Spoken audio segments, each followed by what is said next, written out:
In today's video, I'm going to teach you how to see refunds on Shopify.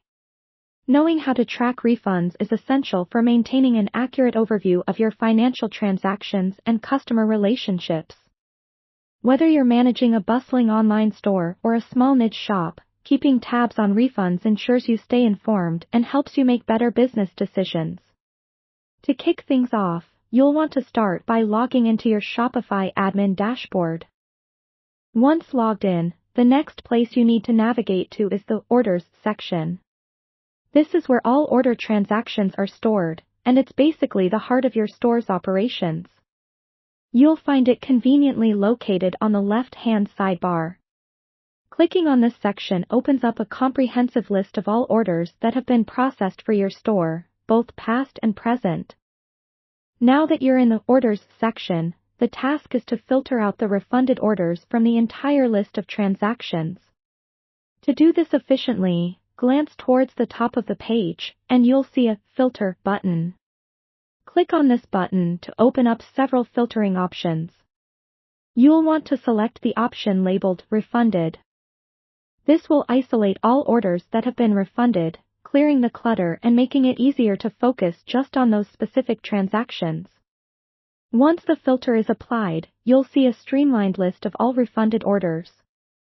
For each order, relevant details such as order number, date, and customer name will be displayed. This makes it easy to pinpoint and examine each refund individually.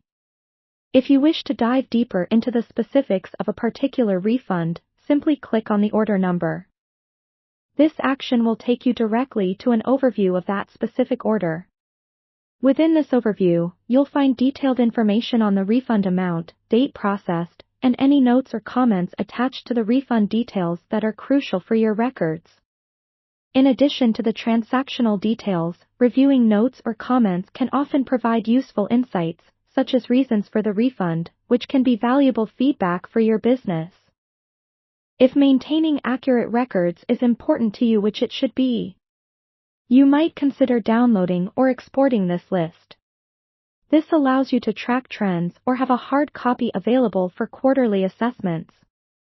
To do this, simply look for the Export button within the Orders page.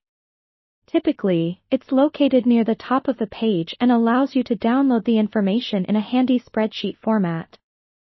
By storing this data, you'll always have access to historical records, which can be especially helpful for larger audits or when examining long-term trends.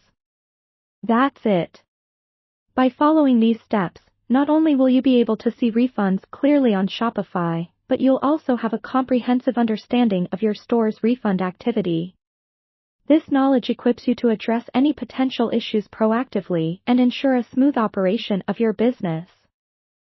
Thank you for watching, and I hope this tutorial helps you navigate your Shopify store with confidence. Feel free to drop any questions you might have in the comments below.